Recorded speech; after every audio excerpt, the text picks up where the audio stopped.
ओम शांति। भगवत गीता श्लोक क्लास में आज के श्लोक टेस्ट के लिए श्लोक नंबर है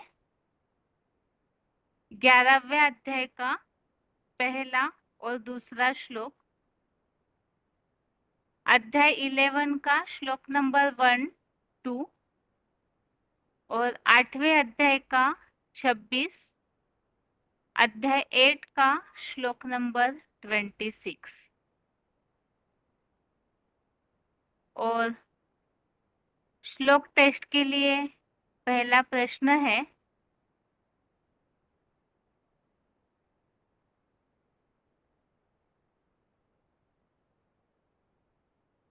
मोह नष्ट होने का उपाय क्या बताया है?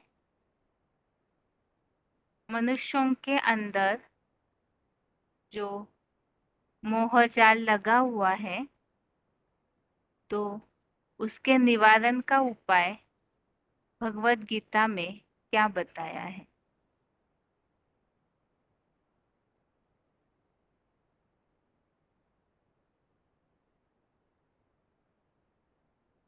फोन अनम्यूट है किसी का?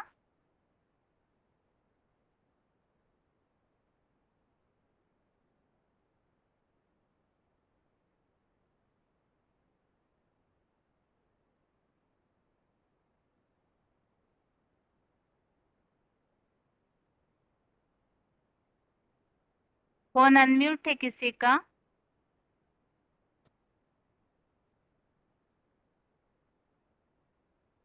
ओम शांति। रोल नंबर बताइए। कर्नाटक से किसी माता जी का फोन अनम्यूट है, रोल नंबर बताइए।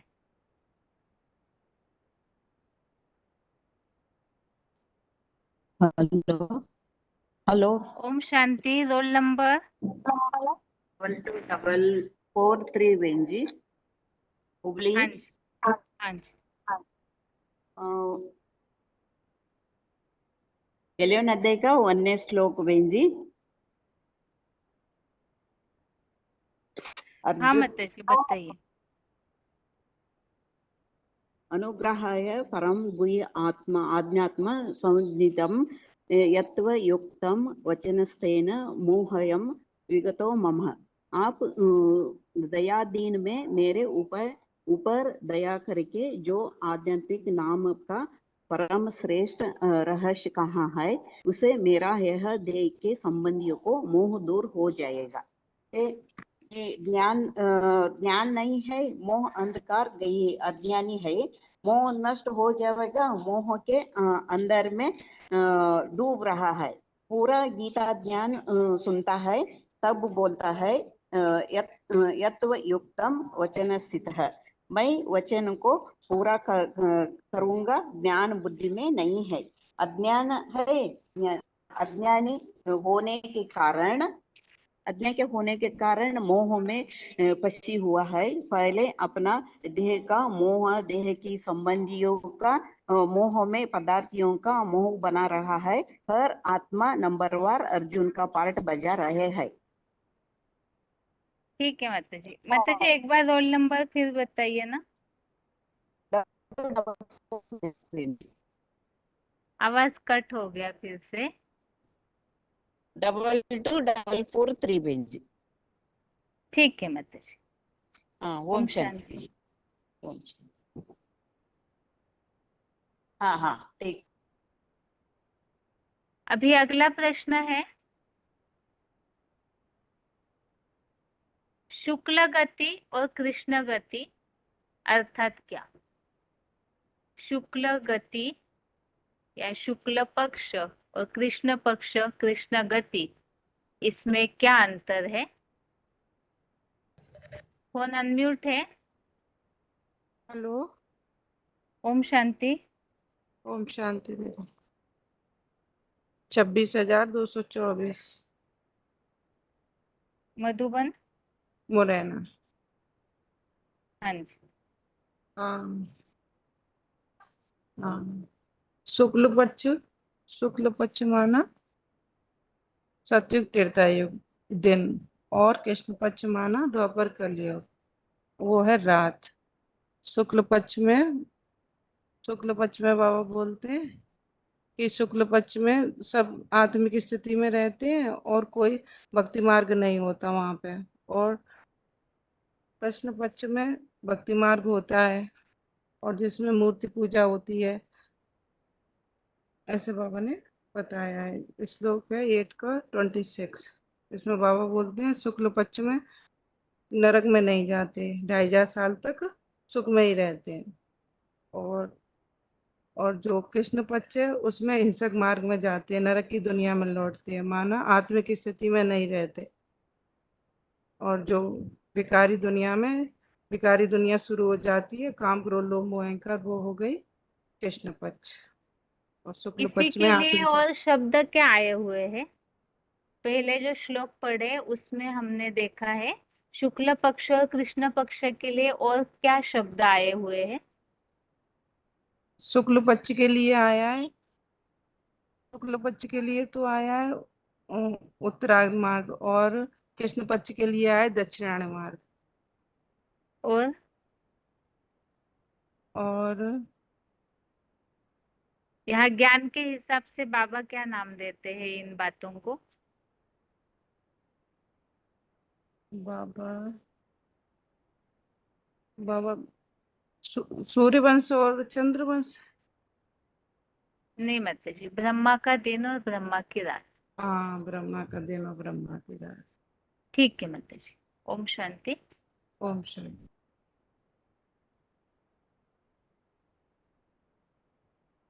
अभी अगला प्रश्न है, आगे और किसी के लिए प्रश्न है ये?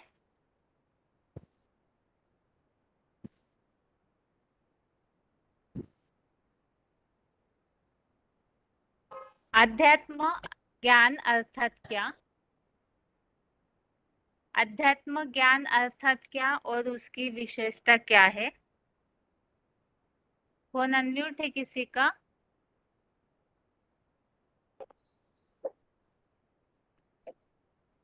फोन अनम्यूट है। अध्यात्म ज्ञान की विशेषता और अर्थ। ओम शांति। ओम शांति। Roll number? Hello. Roll number 25,721। हाँ जी, बताइए माता हेलो। जी उत्तर।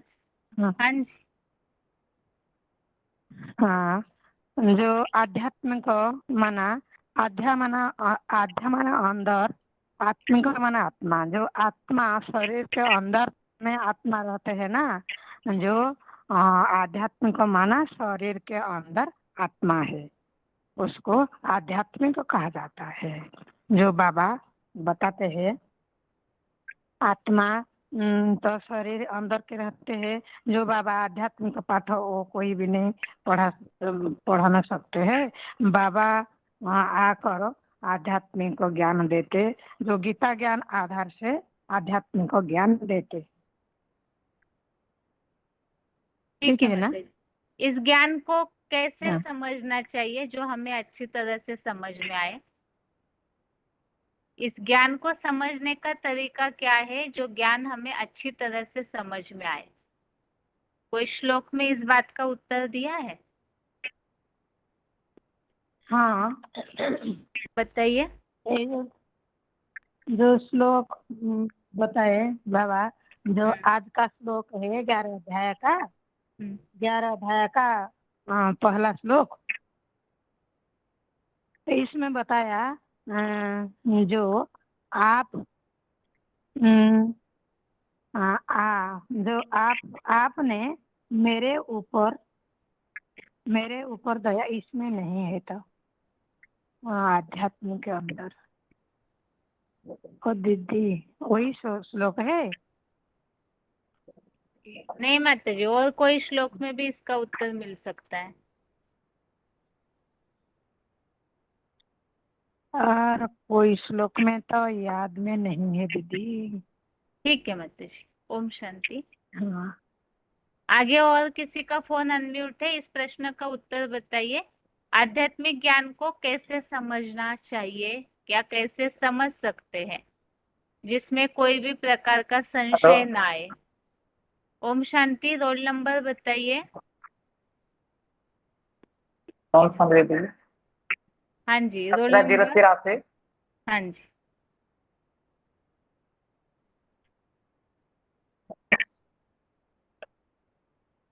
दीदी एक बार प्रश्न था, बताएंगे? अध्यात्म ज्ञान को कैसे समझना चाहिए, या अर्जुन के लिए बताया है कि आपका ये ज्ञान, आपका ये अविनाशी महात्म्य मैंने समझा है, तो विस्तार पूर्वक कैसे समझा, उसका तरीका क्या बताया, जिससे हमें कोई प्रकार का डाउट न रहे ज्ञान समझने में। उसने गीता पे ही बोला है कि हे अर्जुन, जो मैं कहता हूँ जो मैं कहता हूँ वो सुनकर तुम अपनी मन बुद्धि को एकाग्र करके सुन, और जो मैं कहता हूँ उसको समझ करके तुम और जो तुम्हारे संबंधियों में तुम्हारा जो मोह जाता है, वो मोह को त्याग करके एकाग्र पूर्वक सुन, तो तुम्हारा आध्यात्मिक ज्ञान जो है से, आत्मा का ज्ञान जो है से, जन्मों का तुम्हारा जो है से ज्ञान हो जाएगा।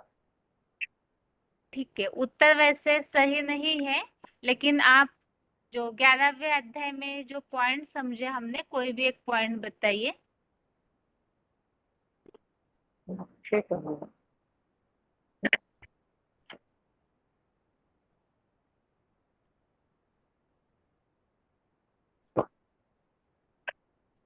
11 दिन में एक अध्यात्म 1164 विधि है। अध्यात्म नाम का परम श्रेष्ठ रहस्य, जो ज्ञान बाप आकर कल्प कल्प समझाते हैं, वो कोई नई बात नहीं है। बाप कहते हैं, मैं तुमको गुह्य से गुह्य ज्ञान सुनाता हूँ, जो गीता में कहा है, मैं तुमको गुह्य ज्ञानम सुनाता हूँ। ये राज बाप आकर समझाते हैं। आत्मा के समझाने देखो कैसे मिलती है।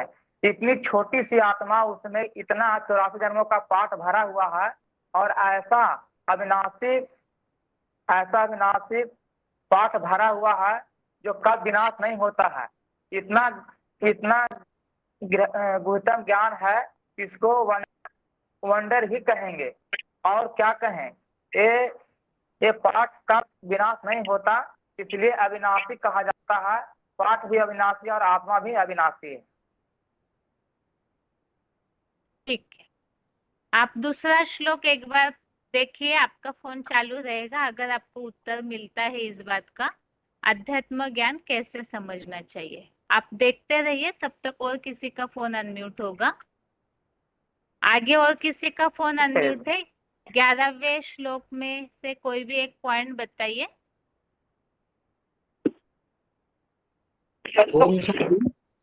हाँ जी, रोल नंबर बताइए। 23,622 ढेंकानाल मधुबन।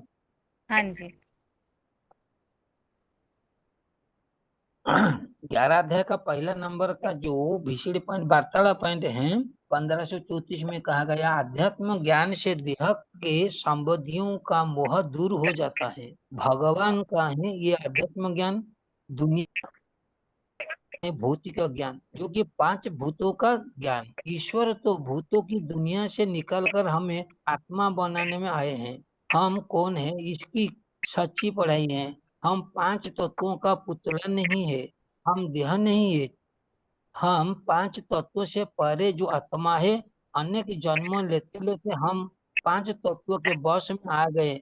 हमको 5 तत्वों की परिक्रिया से दूर ले जाते हैं। बाबा आकर हमको 5 तत्वों की परिक्रिया से दूर ले जाते हैं।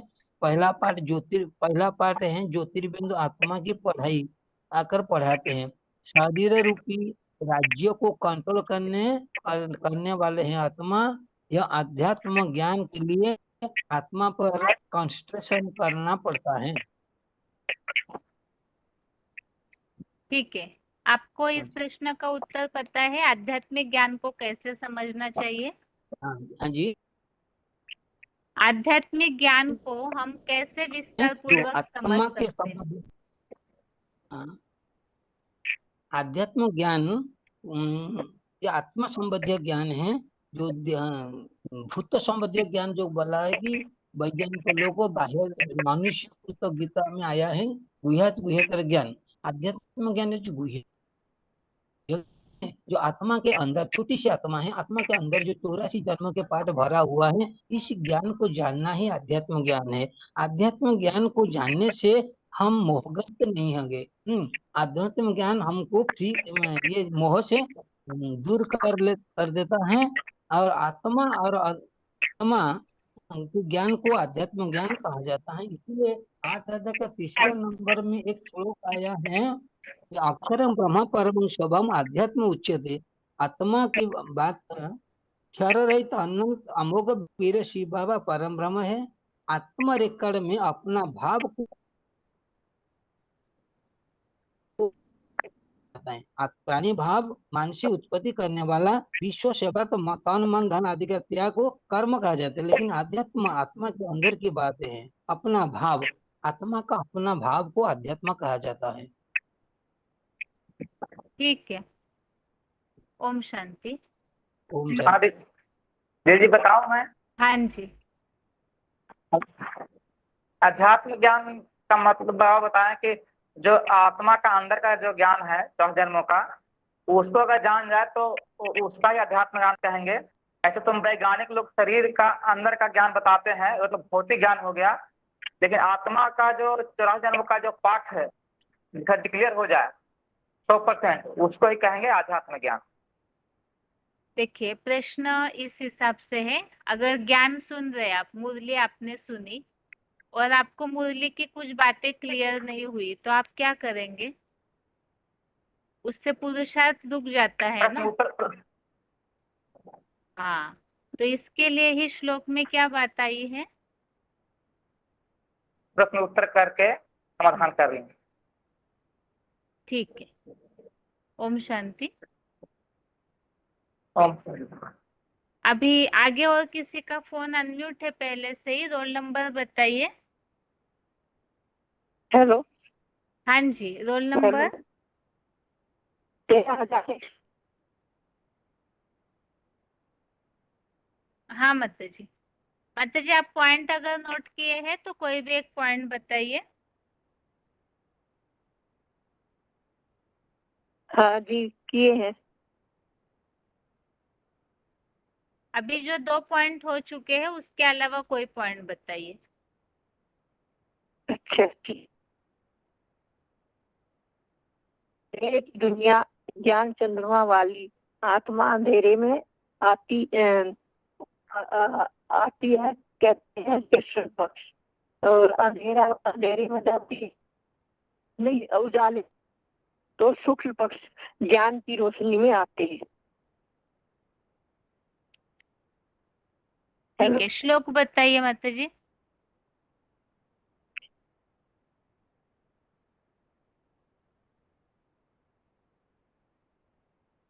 क्यों?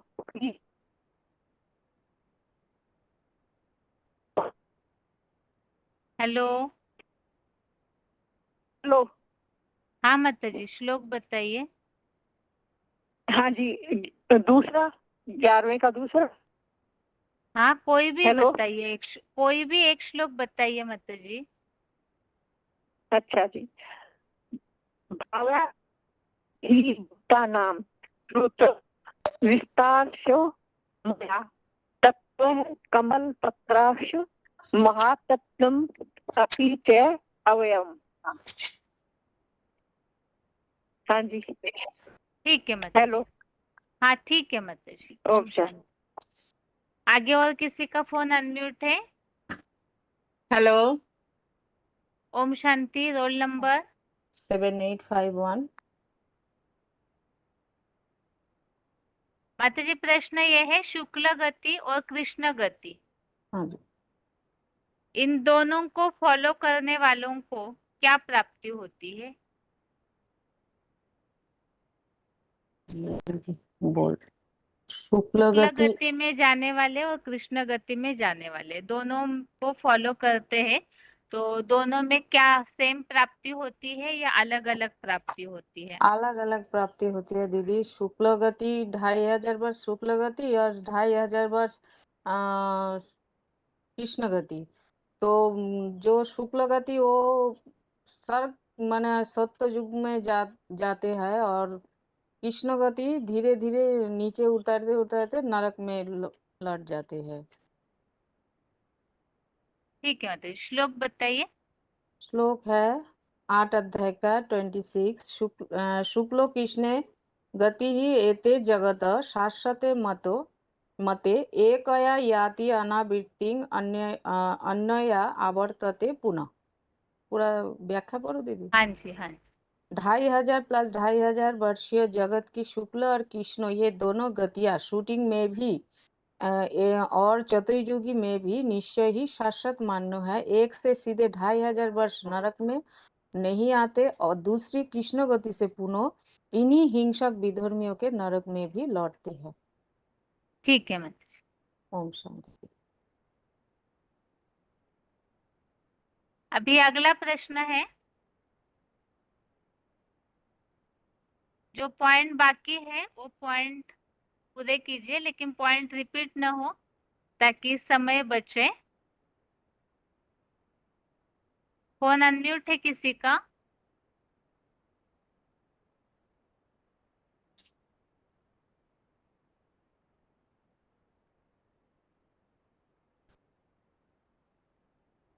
फोन अनम्यूट है किसी का?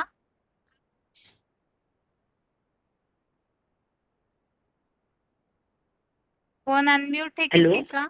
Om Shanti. Hello. Roll number? Hello हाँ, रोल नंबर नंबर नहीं है 22,050।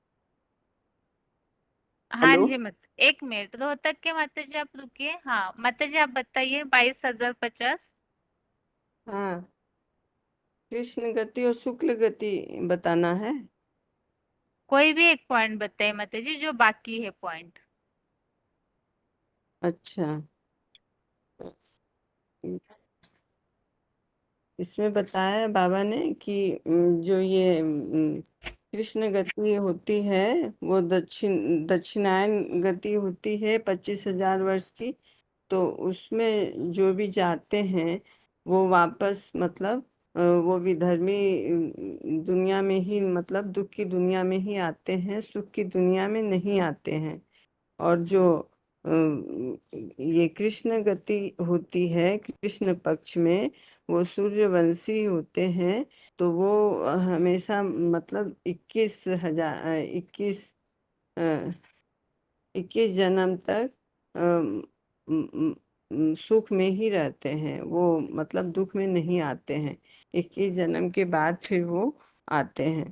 तो यही मतलब बताया है 25वें श्लोक में है ना। धूमो रात्रि तथा कृष्णम स्नमाशा दक्षिणायानाम तत्रम चंद्रमाशाम ज्योति योगी प्राप्य निवर्तते। ठीक है माता जी। ओम शांति। और वो द्वापर युग में फिर भूत प्रेत ही बनते हैं नीची पूरी में, जो ब्राह्मण सूक्ष्म दे ले ठीक है माता रहे जी। हो। वैसे आज के टेस्ट में 26वां श्लोक है और आप पॉइंट 25वें श्लोक का बताए हैं। जी 26वें का भी बता सकती हूँ, मैं बताऊं क्या? बताइए। हाँ, 26वां श्लोक है जैसे शुक्ल कृष्ण गति ही एते जगता शाश्वते मते एकया याति अनावृत्तिम।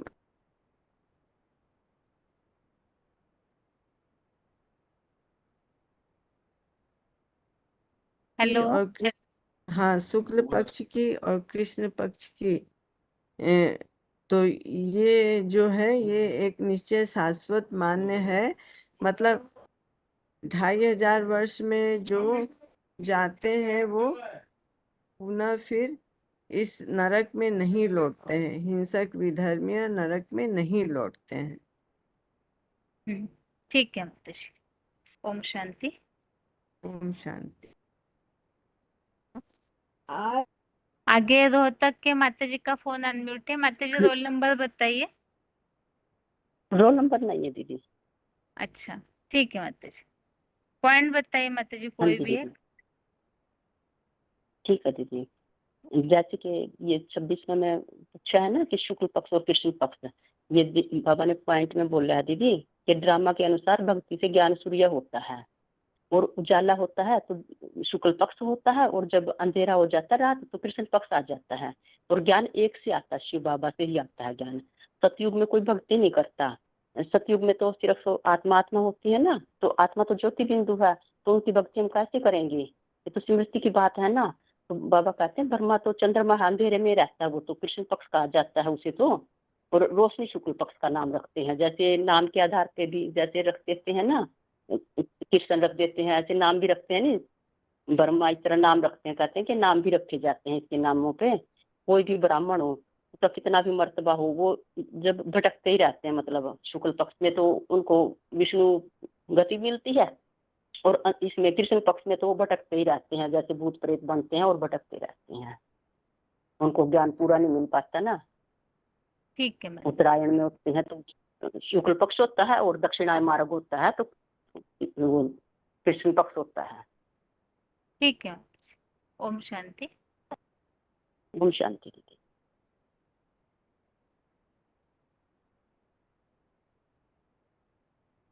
आगे और किसी का फोन अनम्यूट है? टेस्ट में से कोई भी ओम एक श्लोक। शांति। हाँ जी, ओम शांति।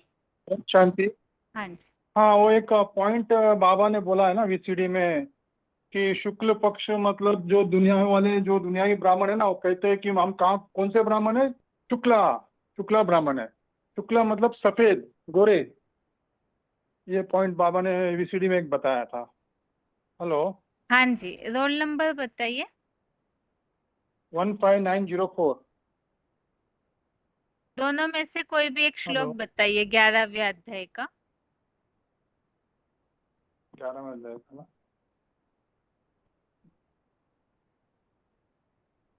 तो पहला जो है 11वां का पहला श्लोक है।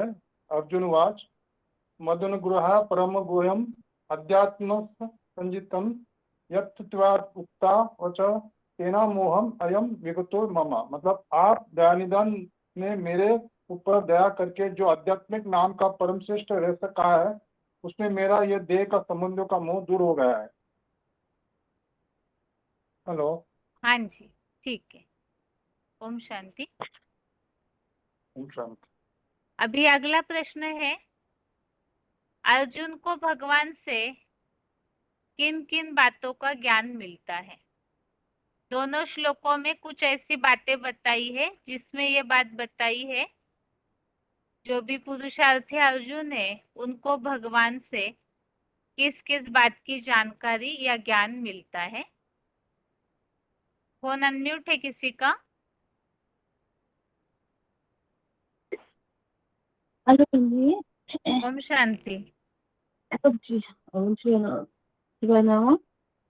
Roll number 20155। हाँ जी। हेलो। प्रश्न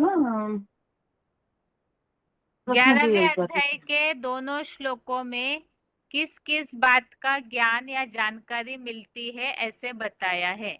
भगवान से हमें किस किस बात की जानकारी या ज्ञान मिलता है?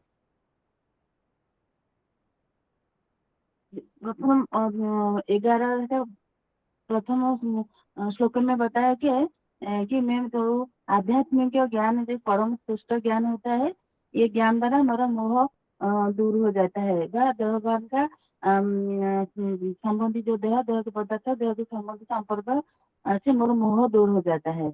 और फिर जो ये दूसरा अध्याय में दूसरा श्लोक में बताया कि ये जो पुरुष संगम युग में ये प्राणियों का जो उत्पत्ति और विनाश चतुर्मुखी ब्रह्मा वेदवाणी द्वारा ज्ञान सुनते हूँ, और फिर वे मुकर तत्व द्वारा जो प्रश्नोत्तर पूर्वक अविनाशी महात्मा को भी जानता हूँ। ये प्रश्नोत्तर माने जो है गुह, जो गीता में आता है गुह गुहेतर ज्ञान है। गुह ज्ञान होता है कि आत्मा का ज्ञान, और गुह गुहेतर होता है आध्यात्मिक ज्ञान मार्ग में क्या अर्जुन को ज्ञान पता चलता है। ये जो ज्ञान होता है ना आत्मा। आत्मा क्या है और आत्मा का अंतर में आध्यात्मिक ज्ञान क्या है। आध्यात्मिक ज्ञान माना है कि आत्मा का अंतर का ज्ञान। आत्मा का अंतर का ज्ञान में तो 84 जन्मों का अरे कहानी इसमें भरा है। तो ये ज्ञान जो आदि तक अंत तक कैसे चलता है, ये पाठ बहुत गुरुतर ज्ञान होता है। ये अविनाशी पाठ है और ये जो पाठ भी बजाती है ये भी अविनाशी होता है। आत्मा अविनाशी और पाठधारी भी अविनाशी होता है। और यह द्वारा ये जो झाड़ का ज्ञान होता है जो ये जो बाबा होता है मतलब ज्ञान फूल का ज्ञानी होता है ना, अखंड ज्ञान का भंडार हूँ। तो ये जो बीज और भी बीज हूँ, ये बीज जो मनुष्य से झाड़ का ज्ञान भी ये द्वारा दिया जाता है। मनुष्य का कोई दे नहीं पाते हैं। और बाप आकर ये मनुष्य झाड़ कब और कैसे उत्पत्ति होता है और कैसे पालना और कैसे विनाश होता है ये द्वारा कौन होता है ना स्पष्ट करते हैं। प्रश्नोत्तर माध्यम द्वारा प्रश्नोत्तर करते हैं और वेद वाणी द्वारा तो कभी विस्तार से कौन होता समझते हैं। ठीक है माता जी। ओम शांति। इस श्लोक हाँ जी, ओम शांति। रोल नंबर बताइए। 2035 दीदी। ठीक है, अभी जो माता जी को प्रश्न पूछा वही प्रश्न है, भगवान से हमें किन किन बातों की जानकारी मिलती है। भगवान से तो हमको आत्मा का जो 84 का जन्म पाठ है वो जानते हैं और सृष्टि का आदि मध्य अंत का हमको जानकारी मिलता है। और भगवान की जो पहचान हमको मिली है वो भी हमको जानता है और हमको 84 जन्म का जो पाठ है वो भी हमको जानकारी मिलता है।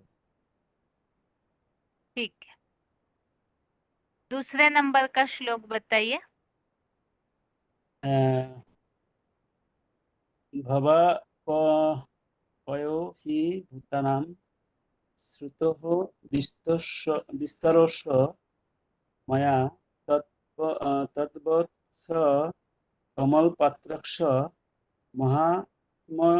महात्म्यमयम् अपि च अव्ययम्। इसका अर्थ है क्योंकि है कमल लोचन शिव बाबा, मैंने इस पुरुषोत्तम संगम युग में प्राणियों की उत्पत्ति और विनाश को चतुर्मुखी ब्रह्मा के वेदवाणी द्वारा आपसे विस्तार पूर्वक सुना और फिर मुखाररथ में प्रश्नोत्तर पूर्वक आपका अविनाशी महात्मा भी सुना। ओम शांति। ठीक, ओम शांति। हाँ जी, ओम शांति। अभी 10वें अध्याय संबंधित प्रश्न,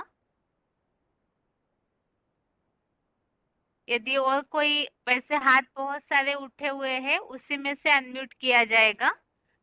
किताब आप अपना खोल के जरूर रखिए। 10वें अध्याय संबंधित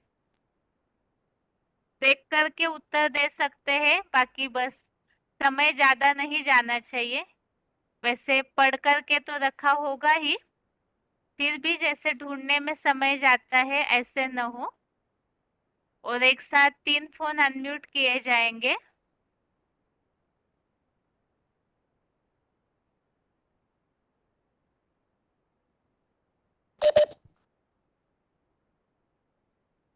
ओम शांति। हाँ जी, रोल नंबर 24348 महासमुंद। किताब खुला है ना आपका? जी।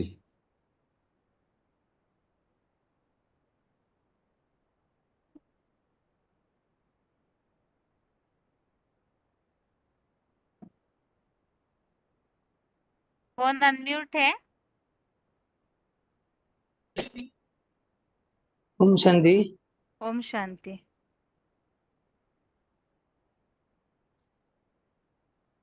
क्या बताऊं? 10वें अध्याय संबंधित अभी प्रश्न पूछे जाएंगे, तो आप अपना किताब खोल के रखिए। हाँ जी।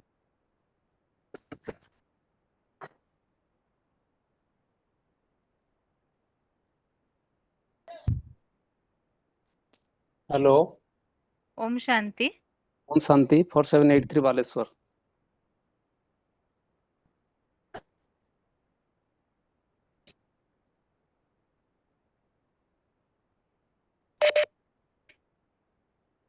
ओम शांति 23107 मासम।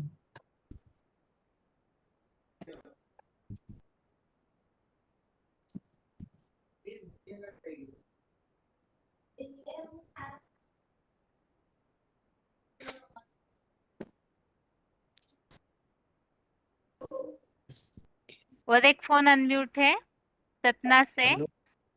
हाँ रोल नंबर बताइए। ये 8133 8133 है ना। था उसमें 11 के पहला अध्याय के विषय में एक प्रश्न छूट गया था, उसके विषय में मैं आंसर देना चाहता। अभी लास्ट में थोड़ा सा आप लोगों के प्रश्न पूरे होने के बाद, बाकी आप जरूर। सभी थोड़ा सा साइड में जरूर बैठिए, क्योंकि घर में जो पीछे का आवाज है वो सभी को सुनाई देता है। इसलिए जब तक ये प्रश्न पूरे नहीं होते आप जरूर साइड में बैठिए, ताकि आवाज सभी को ना आए। और किताब जरूर खोल के रखिए ताकि समय वेस्ट न हो। और आप सभी के लिए श्लोक नंबर होंगे 20वें श्लोक से 42वें श्लोक तक। श्लोक नंबर 20 से श्लोक नंबर 42 तक, इसके बीच में से प्रश्न होंगे। और पहला प्रश्न है, हाँ। पहला प्रश्न बालेश्वर और सतना इन दोनों के लिए है।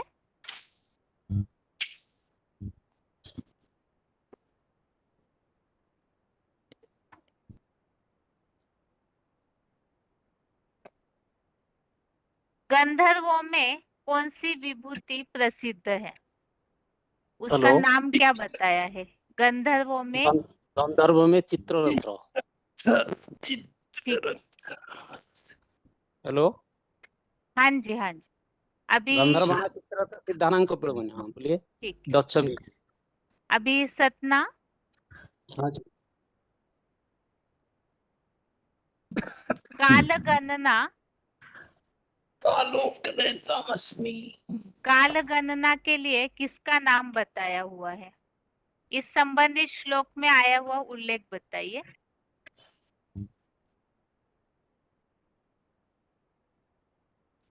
सतना या तो ढेंकानाल 23622 आप भी बता सकते हैं। काल गणना कर्ताओं में ऐसा जो उल्लेख आया है श्लोक में, उस विभूति में क्या बात बताई हुई है?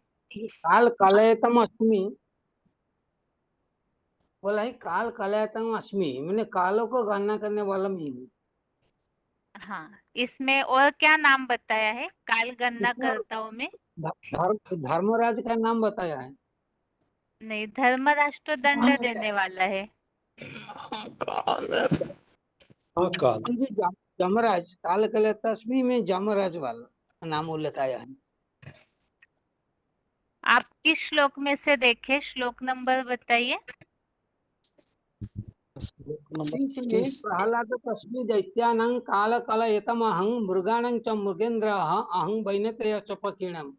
इसमें मैं दैत्यवादी जीव के विधर में दैत्य में प्रयुक्त आह्लाद दाता और काल गणना करता हूँ, मैं कालों का महाकाल हूँ। हाँ, तो धर्मराज नहीं महाकाल बताया है। ठीक है। अभी सतना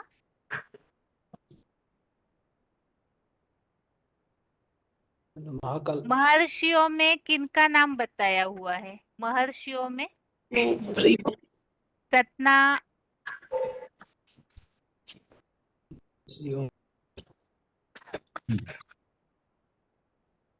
ठीक है। महासमुंद दो फोन अनम्यूट है, कोई भी एक महर्षियों में कपिल बताइए। मुनि, महर्षियों में भृगु 25। महर्षिणाम भृगुः। ठीक है। श्लोक नंबर भी बताइए, मतलब 25। सभी सुन रहे हैं ना, इसीलिए और कुछ। 10 का 25। ठीक है। अभी आप महासमुंद के ही दोनों में से कोई भी एक। एवरेस्ट चोटी बचती है तो इसके लिए उसके प्रूफ के लिए दुनिया में हिमगिरी कौन सा, हाँ जी, और किसने हिमगिरी गाया के है वो गीत? हिमगिरी के उत्तंग शिखर पर बैठ शिला की शीतल छांव।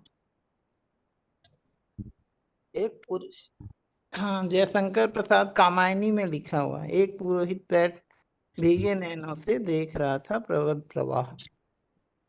ठीक है। शस्त्रों में किसका शस्त्र प्रसिद्ध है? और इस संबंधित पॉइंट में हमने खास क्या बात समझी थी? शस्त्र अभी जिनका बाकी है एक बार भी नहीं आया, ठीक है, कोई भी बता सकते हैं शस्त्रों में किनका शस्त्र ज्यादा पवन प्रसिद्ध है? पवतास्मि रामशस्त्र भूताम्यहम झषणामकृस्यास्मि सुरता अस्मि जाह्नवी। मैं शस्त्र में राम शस्त्र जो होता है धारण अचूक करता हूँ। होता है उसका बाण। इसीलिए जो शस्त्र चलाया जाता है किसका आधार बने के चलाया जाता है। लेकिन राम का शरीर रूपी जो है शस्त्र, उसको धनुष कहते हैं, शिव धनुष को हो या उसको वज्र को हो किंवा उसको गांडीव को हो, उसका आधार बना के परमपिता परमात्मा जिसके तन में प्रवेश करते हैं उसके तन में जो वाणी सुनाते हैं वो वाणी अचूक और अव्यर्थ है। जहां भी वो वाणी जाएगा, जिसके कान में ये वाणी घुसेगा, वो वाणी को कोई भी खंडन नहीं कर सकता है। इसलिए बताया परमपिता परमात्मा का जो प्रत्यक्षता बम है वो अंतिम प्रत्यक्षता बम है। ये बम के जरिए सारे संसार में उसका प्रत्यक्षता हो जाएगा। ये बात बताया था और बहुत सारी चीज इसमें था। ठीक है, अभी शॉर्ट में ही हो तो ज्यादा अच्छा है ताकि ज्यादा प्रश्न हो सके। अभी आगे ढेकानाल और सतना। धर्मराज के रूप में जहां जहां उल्लेख आया हुआ है तो वो श्लोक बताइए।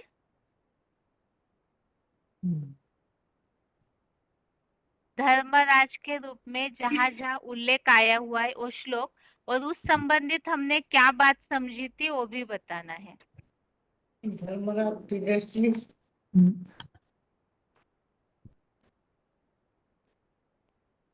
सतना से जिनका फोन अनम्यूट है अभी तक एक भी उत्तर नहीं मिला है। तो आवाजे नहीं जा रहा हाँ जी, इसमें। एक मिनट रुकिए रुकिए रुकिए। सतना आप बताइए भाई। 10 के 34 में है। हाँ जी, क्या बताया है? उसमें दिया हुआ कि आत्म स्मृति और समझ सक धर्मराज युधिष्ठिर का धैर्य और क्षमा मैं ही हूँ। यहाँ केवल धर्मराज युधिष्ठिर का धैर्य, सिर्फ इतना ही वाक्य है वास्तव में।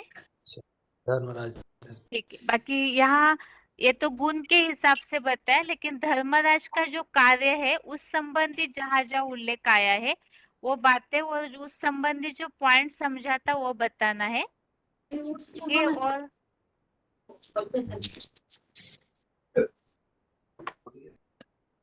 हाँ 23622 आप बताइए।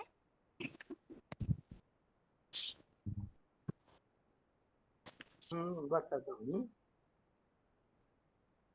और किसी ने देख के रखा है तो बताइए ताकि समय बचे। 29 हाँ जी, 20 संपूर्ण यम नियम करता हूँ मैं धर्मराज।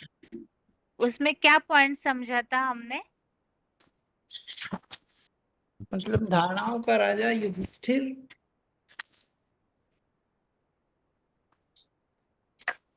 यहाँ यम नियम कर्ता के हिसाब से कुछ अलग पॉइंट समझा था हमने, और किसी को याद है तो बताइए। यम नियम कर्ताओं में युधिष्ठिर धर्मराज, इस हिसाब से क्या पॉइंट समझा था? सबसे जस्ती नियम कानून यानी यम नियम को पालन करने वाला है ब्रह्मा बाबा, हाँ जी, इसीलिए वो यमराज है। ठीक है। और कहाँ धर्मराज का उल्लेख है? और दास का थाकेट में है, हाँ जी, उसमें युद्ध में स्थिर रहने वाला। धर्मराज के बारे में आया है जो दमन करताओं का जाम या धर्मराज रूप दंड अधिकार के रूप में आया है। इसमें क्या पॉइंट समझा था हमने? याद नहीं। और किसी को याद है? दमनकर्ताओं में यमराज या धर्मराज का दंडाधिकार के रूप में क्या पॉइंट समझा था? था कि जैसे कि कोई माने श्रीमत का उल्लंघन करता है तो उसको हिसाब से उसका दंड मिल जाता है।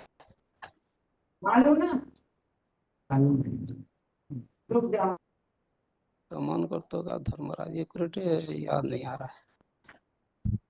यही बताया था कि मैं सभी को दंड देने के अधिकारी भगवान ही होते हैं, लेकिन वो कैसे देते हैं? तो शिव बाबा का राइट हैंड धर्मराज है धर्मराज और राइट उनके हैंड राइट द्वारा हाँ जो भी जैसे पाप कर्म करते हैं तो धर्मराज बन करके सबको दंड देने का अधिकार है। अधिकार है, हाँ इसे बोला था। ठीक है, अभी अगला प्रश्न है, ये जो विभूतियां है इनमें क्या क्या विशेषताएं होती है, उस संबंधित क्या बात श्लोकों में समझी है हमने? माने विभूति का विशेषता, हाँ जी, विभूतियों में खास ऐसी कौन सी खासियतें भरी हुई होती है? हाँ सारे विभूति में जो आज संसार में जो चीजें हम देखने में आ रहा है, कोई कला क्षेत्र में प्रतिभार्जन करता है, कोई साहित्य क्षेत्र में, कोई क्रीड़ा क्षेत्र में, तो वो सारे विभूति सात्विक स्टेज में आत्मभाव से परमपिता परमात्मा सुप्रीम सोल से ही आती है। ये महर्षि सप्तपूर्व चत्वार मनोवस्था मध्य मनुष्य ऐसा लोग हिमा प्रजा, तो उसके अंदर जो सारे गुण अवगुण है, जैसे जस कीर्ति अपजस और दया सुख दुख भावो अभावो सारे चीज जो आती है वो कहाँ से आती है? तो वही शिव सुप्रीम सोल से आती है ना, आत्मभाव से ही आती है। जैसे जैसे जो भावना रख के उनसे जुड़ते आत्मभाव से, उसके अंदर वैसे गुण ही समाया जाता है। तो उसी हाँ, के आधार ये पर जो आप उत्तर बता रहे हैं ये केवल वास्तव में महादेव के हिसाब से, क्योंकि उस बीच से सारी सृष्टि निर्माण होती है। लेकिन यहाँ प्रश्न जो सारी विभूतियां है उनके हिसाब से पूछा है कि उनमें क्या खासियतें होती है। 10 का 16 में है बहन जी। क्या बताया है उसमें? माना कि इन 11 विभूतियों द्वारा स्वर्ग नरक आदि को तीनों लोकों में फैलाकर सुप्रीम सोल बाप शांति धाम में बैठ जाते हो, वो श्रेष्ठ दैवी जीवात्म रूपी विभूतियों को, दैवी मतलब लाइव जो यहाँ पे पार्ट बजाते हैं साकार सृष्टि, उनके बारे में बताने में आप ही समर्थ हो, ऐसा कहा हुआ है। ठीक है, उनके द्वारा जो कार्य किया जाता है वो बात यहाँ बताइए कि भगवान उनके द्वारा स्वर्ग नरक को फैलाते, मतलब वो सृष्टिगत कार्य कराते हैं। लेकिन श्लोक आप लोगों को लास्ट के श्लोकों में इसका उत्तर मिलेगा। ये विभूतियों 41 में में खासियत इसका कोई अंत नहीं है, वो भी 41 में 41 में है, हाँ जी, 41 में है कोई पंडित। एक मिनट, आप कोई एक ही बोलिए। हाँ बताइए, 2 4 3 4 8 आप बताइए। ये 10 का 41 में है, ऐश्वर्यवान श्रेष्ठ बुद्धि युक्त ऊर्जावान विशेषता संपन्न है। हाँ जी, और योग ऊर्जा के अंश से जो उत्पन्न ऊर्जा हुए के हैं। अंश से उत्पन्न हुआ जान। ठीक है, विभूतियों की गिनती कितनी बताई है? ऐसे तो तो टोटल नहीं विभूति है, तो 82 है। 11 है। हेलो, हाँ जी, विभूतियां जो है ऐसे दिखा जाए तो बेहद की मांडवा पर जितने 500 शास्त्र गुरु मनुष्य आत्मा है सब तो विभूति है, लेकिन विशेष विभूति नहीं है। विशेष विभूति जो है वो तो गिने चुने हैं, लेकिन सब तो दिखा जाए तो सभी उनका विभूति है। इसलिए बताया था कि ये सारी सृष्टि तो उनकी विभूति है, अंत नहीं है उसका। 40वां का 11 और टोटल विभूति 82 है। हाँ, श्लोक में जो बताया वो ठीक है। बाकी अभी जो ये बालेश्वर के भाई उत्तर दे रहे वो भी ठीक है कि सभी वास्तव में विभूति है, क्योंकि इसलिए बताया है विभूतियों का अंत नहीं है। ठीक है, दोनों उत्तर भी सही है। अभी अगला प्रश्न है, विभूतियों को भगवान क्यों नहीं कह सकते हैं, ये कैसे स्पष्ट करेंगे? 23622 आप बताइए, विभूतियों को भगवान नहीं कहा जाएगा, इस बात जी। को कैसे स्पष्ट करेंगे? क्योंकि भगवान विभूतियों में जोग ऊर्जा के रूप में है, लेकिन भगवान उनमें नहीं है। इस बारे में ऐसे बताकर हम समझा सकते हैं कि जो विभूतियां हैं, विभूति के माध्यम से भगवान अपना जो शक्ति का ऊर्जा उनमें उनके द्वारा व्यापक होते हैं, लेकिन भगवान सर्वव्यापक नहीं है। भगवान तो एक है, अन्य के नहीं हो सकता। 10 के 39 में दिया हुआ है। हाँ, 10 एकांश के नक्की। 10 के 39 में। ठीक है। और 23622 आपका उत्तर पूरा हो गया क्या? नहीं है, एक भगवान एक है, मान भगवान एक है, अनेक नहीं है। जो विभूति अनेक है, विभूति में भगवान का जोग ऊर्जा विद्यमान है, लेकिन भगवान एक है। महादेव के द्वारा सारा जगत को एक अंश मात्र से टिका कर स्थित है। इसीलिए 42 में लिखा है, अथवा बहुनैतेन किंग ज्ञातेन तवर्जुन विष्टव्य अहं इदं कृष्ण विकासेन स्थित जगत। तो अहम एक अंश के द्वारा इस सारा जगत को टिका कर रखा हुआ पुरुषोत्तम संगम में है, ठीक है। लेकिन अभी विभूति में नहीं। ठीक है, ठीक है। शॉर्ट में उत्तर दे तो ज्यादा अच्छा है, क्योंकि और एक ग्रुप को अनम्यूट करना है।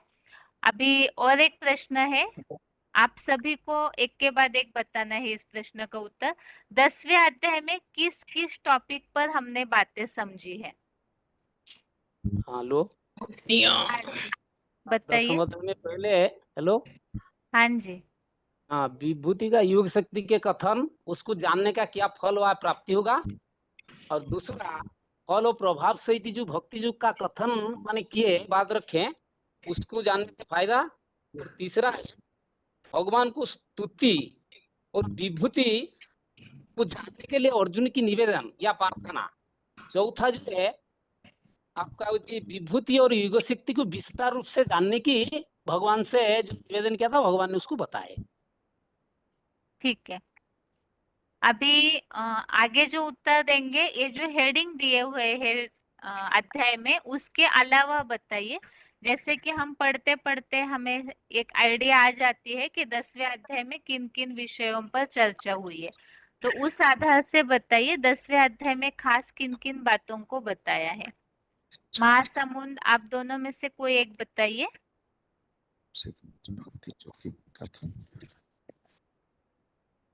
हाँ, सारी विभूतियां, और जैसे कि भगवान अलग है और विभूतियां अलग हैं, इसका डिटेल में वर्णन है इसमें। और शुरू से बहुत सारी बातें हैं, विभूतियां तो लास्ट के 20 श्लोकों में है। शुरू में क्या क्या बातें और समझी है हमने?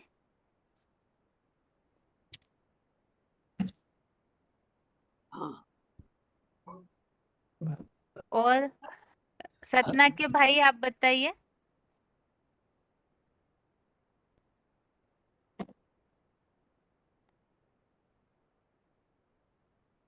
के विषय में बताया गया है, और बताया कि फल और प्रभाव सहित भक्ति योग का कथन उसमें इसका चित्रित किया गया है, और उसमें ये शक्ति का कथन बताया गया है, और लास्ट में बताया गया है कि बताया गया क्या चीज, भक्ति और फल और प्रभावित सहित भक्ति योग का कथन था, और भक्ति और योग शक्ति का कथन, और उसके जानने का क्या फल मिलता है वो चीज बताई है। ठीक है। और है कि भगवान यहाँ आकर अपना खुद परिचय देते हैं। जब लोग अपने को भूल जाते हैं, भगवान आकर सबको बताते हैं कि मैं ये सबका आदि हूँ। इसे दो में बताया, देवताओं का महर्षियों का आदि हूँ, और मुझको जो जानता है वह सब पापों से मुक्त हो जाता है। और ये सब में क्या इसमें निर्णय शक्ति है, धारण करने की शक्ति है, निर्मोही, ये सब गुण दूसरे भिन्न भिन्न गुण बताया है। और रूहों में सर्वोत्तम हूँ, जैसे कि स्वयं स्वयं एवं आत्मन वेतम पुरुषोत्तम ने रूहों में सर्वोत्तम शिव व भूतों को जन्मदाता भूतेश्वर, देवादिदेव जगतपति और स्वयं ही अपने द्वारा आत्मा के रूप स्वरूप को जानने वाला है। तेणु भगवान के बारे में सविशेष विवरणी पहले पहले सूर्य से देता है, फिर बाद में जो विभूति के बारे में विस्तार से बताया है। ठीक है। और 24348 ये मानसिक पैदाइश, ब्रह्मा की मानसिक पैदाइश है, जो 4 मानस पुत्र और 7 महर्षिगण, ये लिखा है। ठीक है, ठीक है। आप सभी का हो गया है प्रश्न। ओम शांति।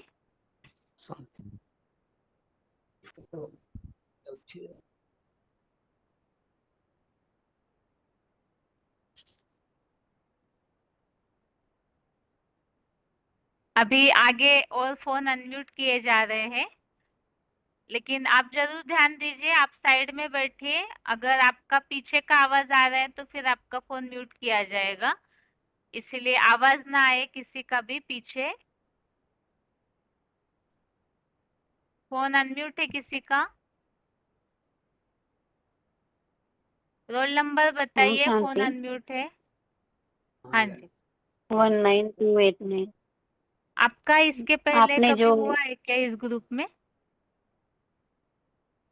हाँ ये हुआ था, मैंने इसके लिए हाथ उठाया कि आपने हाँ। जो प्रश्न बोला था ना कि हम्म, विभूतियों जो मुकर्ररधारी है उनके लिस्ट के बारे में।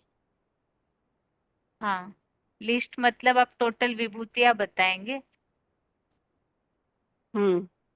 नहीं, यहाँ प्रश्न इस भाव से नहीं था। 10वें अध्याय में क्या क्या बातें समझिए, उस हिसाब से प्रश्न पूछा हुआ था। ठीक है, हाँ अभी तो वो ग्रुप पॉइंट के आधार संबंधित पे प्रश्न। हाँ, क्या बताएंगे आप? पॉइंट पॉइंट जो सुनने थे ना उसके आधार पर। ठीक है, लेकिन फिर अगले टेस्ट में, क्योंकि अभी और एक ग्रुप को ठीक अनम्यूट करना है फिर। ठीक है, फिर दोबारा हाथ उठाइएगा, या तो लास्ट में समय बचता है तो। ठीक है, ठीक। अभी और फोन अनम्यूट किए जा रहे हैं।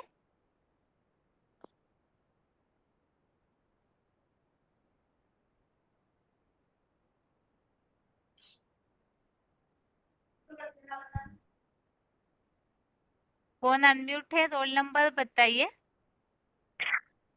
ओम शांति। Roll number. हेलो। हाँ जी, रोल रोल नंबर। नंबर है 20267। मधुबन। हरिपुर। ठीक है।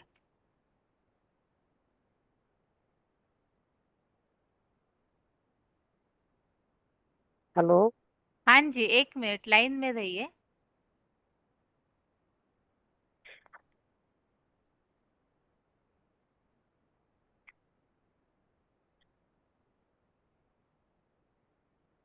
और एक फोन अनम्यूट है। ओम शांति बहन जी। हाँ जी, roll number. Roll number 24548 Dhenkanal. हाँ जी, और एक फोन अनम्यूट है।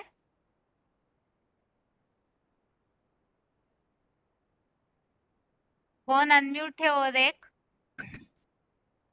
हाँ हेलो। हाँ जी, रोल नंबर। 26285 डालेश्वर। क्यों जरा भाई।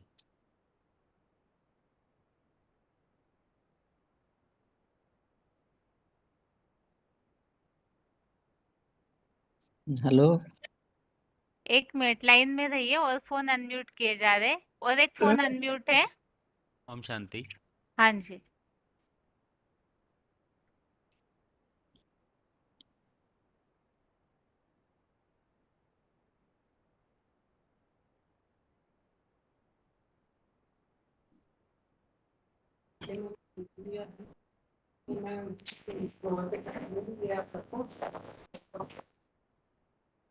अभी 4 फोन अनम्यूट है, और आपके लिए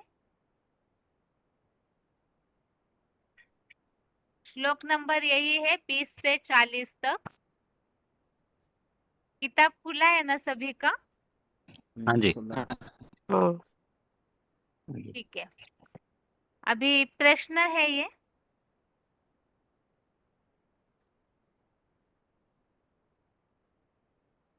वज्र के रूप में किस बात का उल्लेख आया है श्लोक में? क्या है? वज्र। धारण करता हूँ मैं, और ये राम हूँ। ये 10वां अध्याय 38 श्लोक में आया है।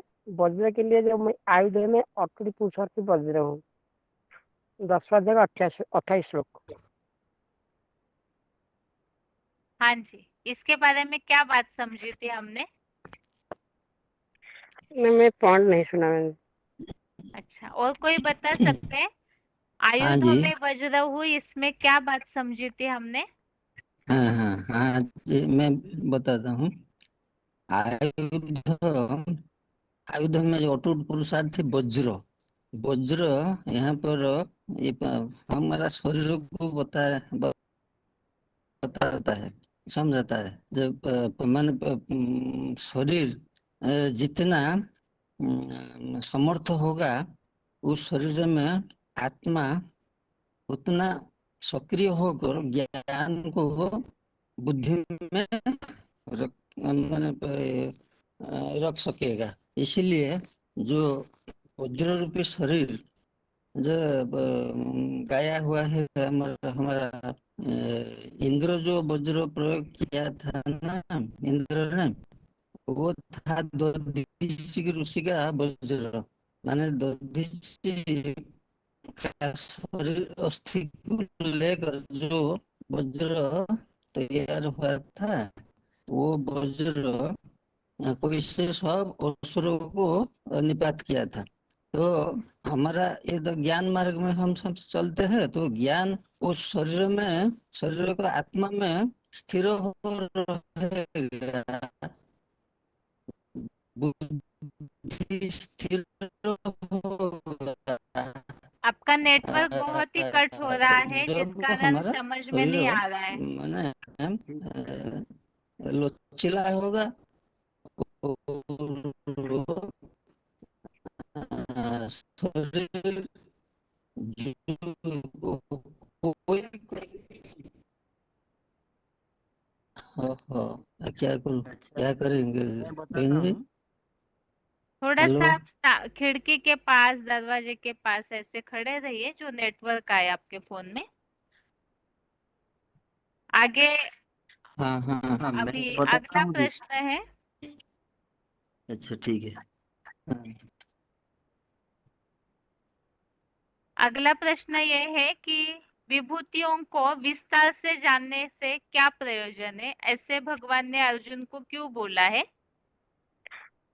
विभूतियों को विस्तार से जानने से क्या प्रयोजन है? ऐसे भगवान ने अर्जुन को क्यों बताया है? हरिपुर, आप बताइए। हाँ हाँ, ये प्रश्न होता है 10वां अध्याय 42 श्लोक में। ये हे अर्जुन, तुझे इतने सागर समान विशाल ज्ञान जल भंडार से बहुत विश्वास से जानने से क्या प्रयोजन? मैं सदाशिव ज्योति इस संपूर्ण जगत को अपने एक ऊर्जा द्वारा भंडारी महादेव के एक अंश मात्र में टीका कर पुरुषोत्तम संगम में भी स्थित हूँ। और इसके पहले 10,040 श्लोक में बताया था कि नाम तो श्री मोहम्मद दिव्यानंद विभूतिनंग परम तप, अर्थात मेरे जो विभूति है ना, उसका कोई अंत नहीं है। इसलिए सार रूप में अर्जुन को भगवान ने सब समझा करके लास्ट को ये बताता है, इतने से तुझे क्या प्रयोजन है? मैं तो सदाशिव ज्योति इस संपूर्ण जगत को अपने एक ऊर्जा में ऐसे स्थित कराता हूँ। इसलिए ठीक है, अभी इसी तरह का और एक उल्लेख इसी विभूतियों के ही श्लोक में है, जो यहाँ बताया है कि मैं महादेव की एक अंश मात्र से टीका करके इस सृष्टि में स्थित हूँ। तो इसी तरह का उल्लेख यहाँ विभूतियों में ही और कोई श्लोक में आया है? महादेव के द्वारा ही यहाँ पर स्थित हूँ, ऐसे कोई उल्लेख 10वें अध्याय में ही विभूतियों में कहीं आया है क्या?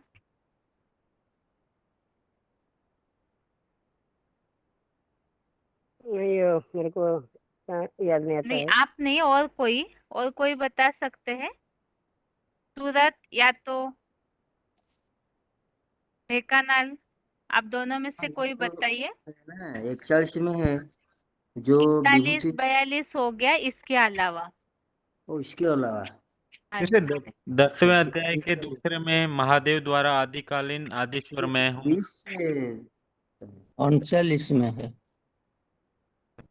30 दूसरा 39 श्लोक ठीक है, इसके अलावा और कोई श्लोक बताइए।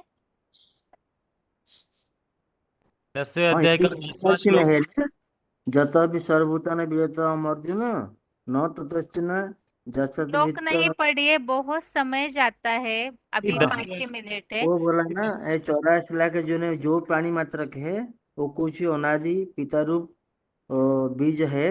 वो शिव समान ज्योतिर्लिंग रूप मैं हूँ। वो चराचर प्राणी नहीं है जो मानव भी जोगेश्वर सनत कुमार और विश्वनाथ से रहित है। दीदी 10वें अध्याय का 20 नंबर श्लोक है जिसमें लिखा हाँ है, जी। मैं आत्मा जड़ सूर्य मानिंद प्रकाशित चेतन ज्ञान प्रकाश भंडार शिव ज्योति सब प्राणियों के आधार योगेश्वर महादेव ही योग ऊर्जा द्वारा स्थित हूँ। हाँ जी, हाँ जी। यही श्लोक है, एकदम इससे मिलता जुलता है हाँ कि जी। सब प्राणियों के आधार द्वारा, मतलब महादेव की योग ऊर्जा द्वारा स्थित हूँ।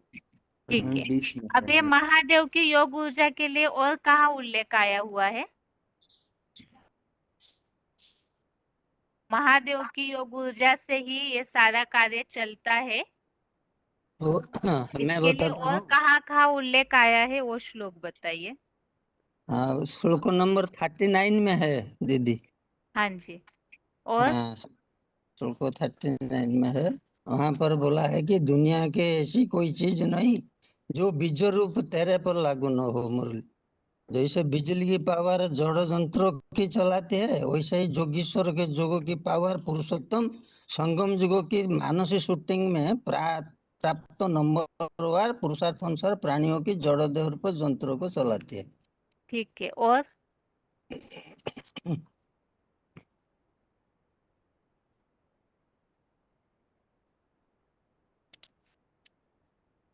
और ठीक है, कोई दो देखते रहिए, बाकी अगला प्रश्न है तब तक के लिए।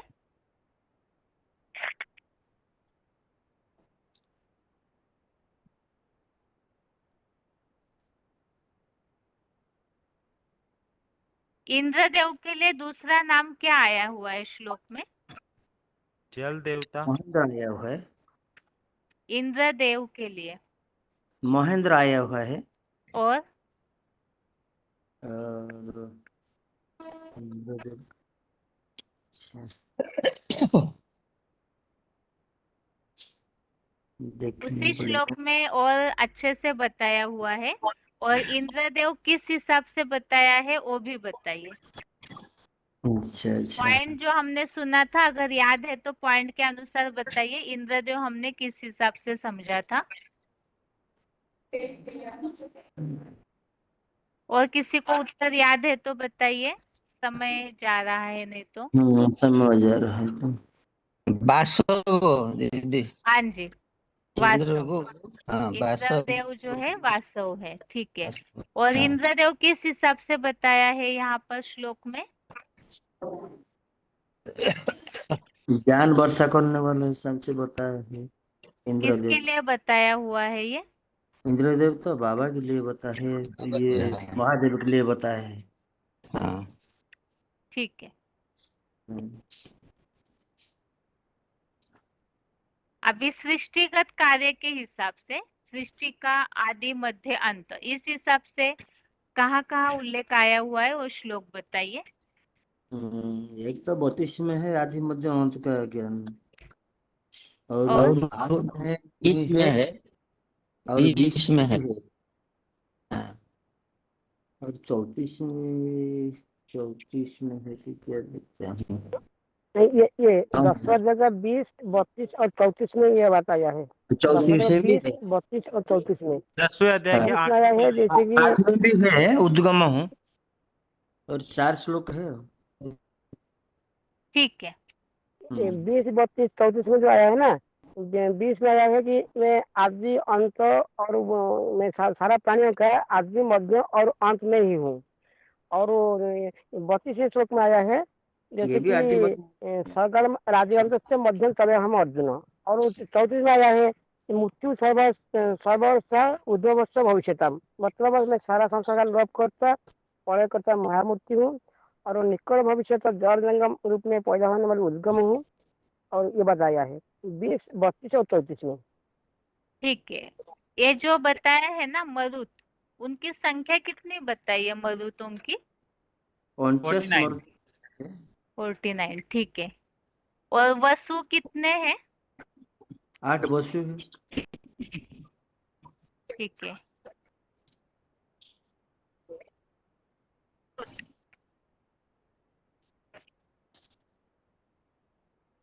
गाय में सबसे श्रेष्ठ गाय किसे बताया है विभूतियों में? कामधेनु। किस हिसाब से बताया है?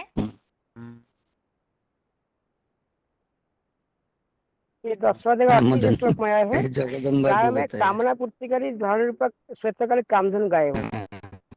हाँ जी, लेकिन कामधेनु किस हिसाब से बताया? कामधेनु जैसे कि जगदम्बा के लिए खास कर बताया है कि सबकी मनोकामनाएं पूर्ण करने वाले हैं। हाँ जी, ठीक है। सबसे पहला कवि कौन है? कवि के रूप में किसका नाम आया है? कवि कुशना कवि। हेलो, हाँ जी, किन के लिए बताया है? कुशना कवि किन के लिए बताया है? ये होते माने शुक्राणु का आचार्य शुक्र, ये माने शुक्र तारा। ठीक है। समझ शक्ति के रूप में क्या उल्लेख आया है?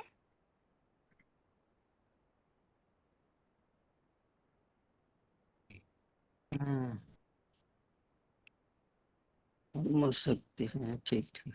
धैर्य किसका प्रसिद्ध है? जो तो ब्रह्मा बाबा का प्रतीक है। माँ बाबा। धैर्य धर्मराज युधिष्ठिर का धैर्य। हाँ जी। क्षमा, क्षमा के रूप में सदाशिव ज्योति। जी हाँ, सदाशिव ज्योति। ठीक है। सदाशिव ज्योति। हाँ जी। विजय के रूप में किसका उल्लेख आया है? विजय, विजय नारायण के लिए आया है। आदि नारायण के लिए आया है। आदि नारायण। हाँ जी। और सात्विकता? सात्विक तो महादेव के लिए आया है सात्विक। आदिकालीन आदिदेव। सात्विक पुरुषों के में आत्मा सात्विकता में हूँ। आदिदेव के आदिकालीन। 10वें अध्याय का 36वां। ठीक है। और कीर्ति किसकी प्रसिद्ध है? नारायण कीर्ति। लक्ष्मी रूपा कीर्ति 10वां 34 श्लोक में आया है लक्ष्मी रूपा कीर्ति। लक्ष्मी का है। ठीक है।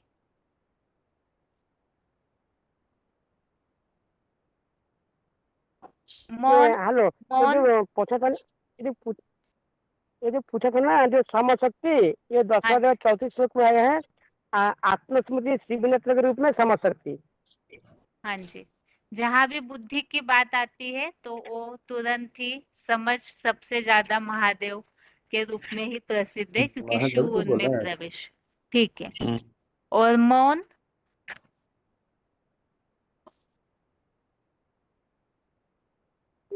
मौन तो किसकी भी बोला गुहान तो मन मुझे बोला।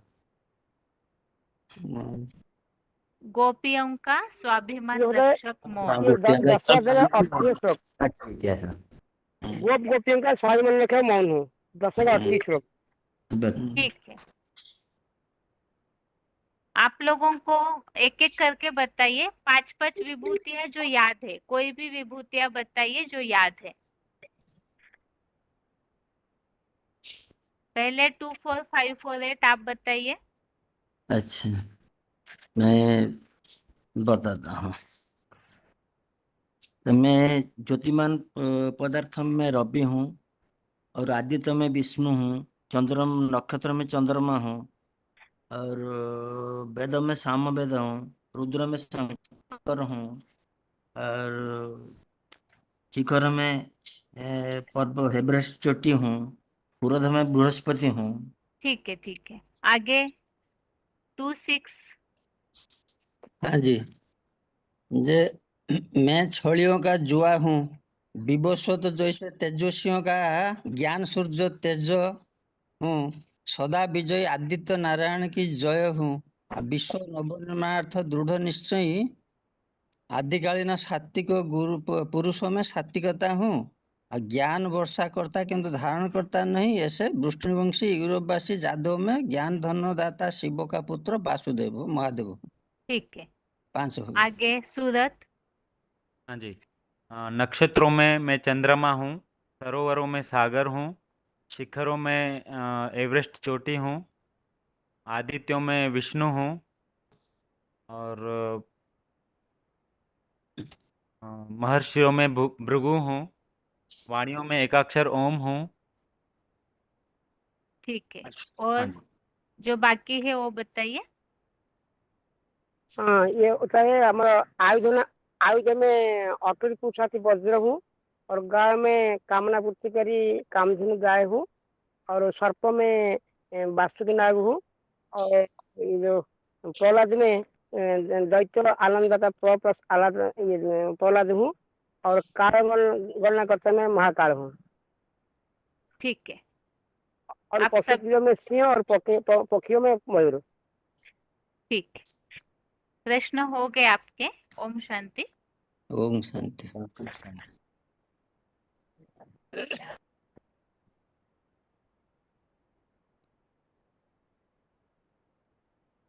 अभी आज के टेस्ट में जो प्रश्न देखे हैं हमने उसके उत्तर देखते हैं। बाकी अगले श्लोक टेस्ट में अर्थात शुक्रवार के श्लोक टेस्ट में भी इस तरह का ग्रुप प्रश्न रहेगा, तो 10वां अध्याय जरूर पढ़ के रखिए, क्योंकि 8वां अध्याय अभी इसी हफ्ते रिवीजन पूरी हो जाएगी। तो इस हफ्ते 10वें अध्याय का लास्ट होगा प्रश्न, उसके बाद फिर 8वें अध्याय के इसी तरह के ग्रुप में प्रश्न होंगे। तो 10वां अध्याय पूरा होने के बाद फिर अगले हफ्ते से आप 8वां अध्याय जरूर पढ़ना शुरू कीजिए। अभी आज जो टेस्ट में प्रश्न देखे थे, पहले तो 11वें अध्याय का पहला श्लोक। 11वें अध्याय का नाम, वैसे अध्याय के नाम हम सभी याद किए हैं, विश्व रूप दर्शन योग। इसमें 11वें अध्याय का पहला श्लोक है, अर्जुन उवाच मदनुग्रहाय परमं गुह्यम अध्यात्म संगनितम यत्त्वयोक्तं वचस्तेन मोहोयम विगतो मम। इसमें प्रश्न ये पूछा था, मोह कैसे दूर हो सकता है? तो अध्यात्म ज्ञान के इस परम श्रेष्ठ रहस्य को भगवान जब बताते हैं तभी मोह नष्ट हो जाता है। दूसरा प्रश्न ये पूछा था कि भगवान के द्वारा किन बातों की जानकारी हमें मिलती है। तो इस पहले श्लोक में जो है अध्यात्म नाम का परम श्रेष्ठ रहस्य, और दूसरे श्लोक में इसका उत्तर और दिया है प्राणियों की उत्पत्ति और विनाश को, और एक उत्तर और दिया है मुकर्रर रथ के द्वारा प्रश्नोत्तर पूर्वक आपका अविनाशी महात्म्य भी सुना।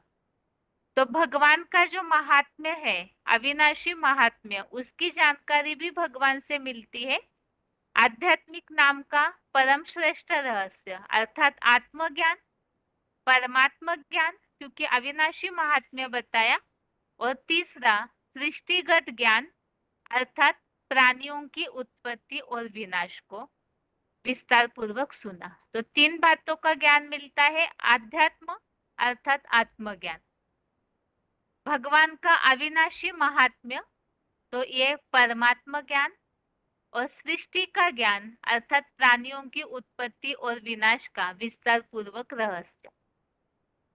और एक प्रश्न और पूछा था कि इस ज्ञान को हम कैसे समझ सकते हैं, जैसे कि कोई डाउट न रहे, पूरा निश्चय हो जाए। इस आधार से इस ज्ञान को समझने का तरीका जो यहाँ क्लैरिफिकेशन वाले अर्थ में उत्तर है प्रश्नोत्तर पूर्वक। और भगवान तो विस्तार पूर्वक सारा ज्ञान बताते हैं, तो प्रश्नोत्तर पूर्वक और विस्तार पूर्वक समझते हैं, तब इस ज्ञान की गहराई से जानकारी होती है। दूसरे श्लोक संबंधित उत्तर तो बता ही दिए हैं। ये श्लोक है, भवाप्ययो हि भूतानां श्रुतो विस्तरशो मया त्वत्तः कमलपत्राक्ष माहात्म्यम अपि चाव्ययम्। और 8वें अध्याय के संबंधित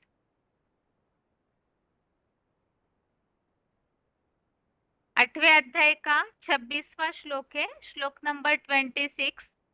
शुक्ल कृष्णे गति हेते जगतः शाश्वते मते एकया यात्य नारुत्तिम अन्यया वर्तते पुनः। इस श्लोक में प्रश्न ये पूछा था, शुक्ल और कृष्ण गति इन दोनों में क्या अंतर है। तो शुक्ल गति अर्थात स्वर्ग, इसके और नाम भी हमने समझे थे, उत्तरायण मार्ग, और इसे ही ब्रह्मा का दिन कहा जाता है, शुक्ल गति। और इसकी प्राप्ति यह है कि इसे फॉलो करने वाले जो ब्रह्मा के दिन में ज्ञान प्रकाश में रहते हैं, उत्तरायण मार्ग वाले हैं। और एक खास बताया, जो भगवान के मुकर्रर तन के द्वारा जो पाठ चलता है ज्ञान सूर्य का, उसे जो पहचानते हैं, तो ऐसे शुक्ल गति वाले फिर स्वर्ग में सीधा पहुंचते हैं। जो बताया 1 से 2500 वर्ष के नरक में नहीं आते। इसी बात को हमने पहले श्लोकों में भी समझा था। जो उत्तरायण मार्ग के प्रकृष्ट यात्री है और फिर 2500 वर्ष तक दुग्धाम में नहीं आते। तो यही बात शुक्ल गति के रूप में भी भक्ति मार्ग में प्रसिद्ध है। और दूसरी बताई है कृष्ण गति। तो ये कृष्ण गति अर्थात ही दक्षिणायन मार्ग, इसे ही ब्रह्मा की रात भी कहा जाता है, अज्ञान अंधेरा मार्ग। और इसके बारे में ही बताया कि 1 से अर्थात कृष्ण गति से हिंसक विधर्मियों के नरक में भी लौटते हैं। और इसके पिछले श्लोकों में हमने इस बारे में समझा है कि ये जो कृष्ण गति दक्षिणायन मार्ग, जो आसुरी हिंसक विधर्मियों का मार्ग है, जिससे द्वापर युग से भूत प्रेत ही बनते हैं। तो पूरे टोटल जहां भी ब्रह्मा का दिन रात शुरू हुआ, यहाँ से ही इस श्लोक में ये सब बातें बताई हुई है। कृष्ण गति और शुक्ल गति अर्थात इसे शुक्ल पक्ष और कृष्ण पक्ष कहा जाता है। जैसे पॉइंट में बाबा ने बताया था, शुक्ल अर्थात जैसे ब्राह्मण अभी भी कहते हैं हम शुक्ला जी है, शुक्ल माना सफेद। तो दिन में पूरा उजाला होता है, तो ज्ञान प्रकाश जहाँ है तो उत्तरायण मार्ग, और उससे फिर सीधा स्वर्ग की प्राप्ति होती है। इस तरह से आज के टेस्ट में यहाँ देखे हुए प्रश्नों के उत्तर हो गए। और लास्ट में जैसे फर्स्ट ग्रुप जिनका अनम्यूट हुआ था, उस समय ये प्रश्न पूछा था 10वें अध्याय में हमने किस किस टॉपिक पर बातें समझी है। तो हेडिंग में तो उन बातों की उल्लेख रहता ही है, लेकिन टोटली यदि हम बहुत अच्छे से गौर करें श्लोकों में, तो एक तो भगवान की पहचान के बारे में उल्लेख आया है। जैसे शुरू में जो 10वें अध्याय में श्लोक आए, उसमें ये बताया कि अर्जुन को ये परम श्रेष्ठ रहस्य भगवान बताते हैं, क्योंकि अर्जुन के द्वारा ही सृष्टि रूपी वृक्ष का उद्धार होगा। भगवान को कोई नहीं जानते, इसीलिए क्योंकि वो आदिकालीन आदिश्वर है, तो जब भगवान को जानते हैं तभी ही पापों से मुक्त हो जाते हैं। इसीलिए ही भगवान में ही सारे गुण भरे हैं। जो मुकर्रर तनधारी के द्वारा कार्य होता है, उसी के द्वारा ये सृष्टि का सारा कार्य चलता है। और इसीलिए ही इस रूप में भगवान को जानकर जो याद करते हैं भगवान को, वो फिर पूरी तरह भगवान से जुड़ जाते हैं। मतलब भगवान को जानकर उनको याद करने का महत्व बताया और उसकी निशानी बताई। जो भगवान को जानकर याद करते हैं तो उनकी निशानियां भी बताई है कि वो भगवान के बारे में ही बातें करेंगे, उन्हीं के बारे में ही सोचेंगे। और इसी को बता करके फिर विभूतियों के बारे में महत्व बताया हुआ है कि विभूतियां इसी तरह से भगवान से जुड़ी हुई होती है, नंबरवार योग ऊर्जा से। और जितना जिन्होंने योग ऊर्जा की ताकत भरी तो उतना ही वो फिर शक्तिशाली बनकर उन्हीं के द्वारा ये सृष्टिगत कार्य भगवान कराते हैं। इसके अलावा भगवान का परिचय कोई भी नहीं जानते, तो भगवान स्वयं ही आकर अपना भी और जिस तन द्वारा कार्य होता है उनका भी परिचय वो स्वयं ही दे सकते हैं, और कोई भी उनके इस कार्य को या उनके पार्ट को नहीं जान पाते, न परिचय यथार्थ रीति दे पाते। और इसके अलावा विभूतियां बताई हुई है सारी, और विभूतियों में भी लास्ट में जैसे बताया जो ऐश्वर्यवान और ऊर्जावान है, संपन्न है, तो वो विभूतियां जो योग ऊर्जा से अंश से उत्पन्न होती है, अर्थात नंबरवार अपने पुरुषार्थ अनुसार योग ऊर्जा की ताकत भर करके सृष्टिगत कार्य को चलाते हैं। और इसीलिए भगवान ने बताया कि विभूतियों को विस्तार से जानने से क्या प्रयोजन है, क्योंकि भगवान तो एक अंश मात्र से टीका कर स्थित है, और वो है महादेव, जिसके आधार द्वारा भगवान इस सृष्टि पर कार्य करते हैं। तो आज के टेस्ट में पूछे हुए प्रश्नों के उत्तर यहाँ पूरे हुए हैं, और आज के लिए गीता क्लास यहाँ पूरा होता है। ओम शांति।